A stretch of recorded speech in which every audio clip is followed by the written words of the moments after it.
আপনার হাতে থাকা মোবাইলটিতে আপনি এভাবে বাটন সেট করতে পারবেন। এজন্য প্রথমে আপনি চলে যাবেন সেটিংস অপশনে। সেটিংস অপশনে আসার পর আপনি এখানে দেখতে পাবেন ডিসপ্লে অ্যান্ড ব্রাইটনেস সেটিং। এই অপশনটাতে ক্লিক করে দিবেন। এই অপশনটাতে আসার পর আপনি একটু নিচে চলে আসবেন। আপনি যদি আমার চ্যানেলে নতুন দর্শক হয়ে থাকেন, চ্যানেলটাকে সাবস্ক্রাইব করে সাথে থাকবেন। এরপর আপনি এখানে সিস্টেম নেভিগেশন যে অপশনটা দেখতে পাবেন, এই অপশনটাতে ক্লিক করবেন।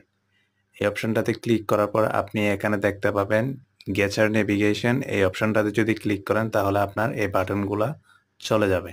আপনি এখানে মোর সেটিংস এখানে দেখতে পাবেন। প্রথমে এই অপশনটা সিলেক্ট করতে পারবেন, না হয় এই অপশনটা যেকোনো একটা সিলেক্ট করে দিবেন। সিলেক্ট করার পর এরপর আপনি ব্যাক দিয়ে দিবেন। ব্যাক দিয়ে দেওয়ার পর আপনি এরপরে 3 বাটন নেভিগেশন এই অপশনটা ক্লিক করে দিবেন। এই অপশনটাতে ক্লিক করার পর আপনার এখানে নিচে 3টি বাটন সেট হয়ে যাবে। এরপর আপনি আপনার মোবাইলে 3 বাটন দেখতে পাবেন। ভিডিওটা দেখে যদি একটু কিছু শিখতে পারেন তাহলে একটা লাইক দিয়ে সাথে থাকবেন। আল্লাহ হাফেজ।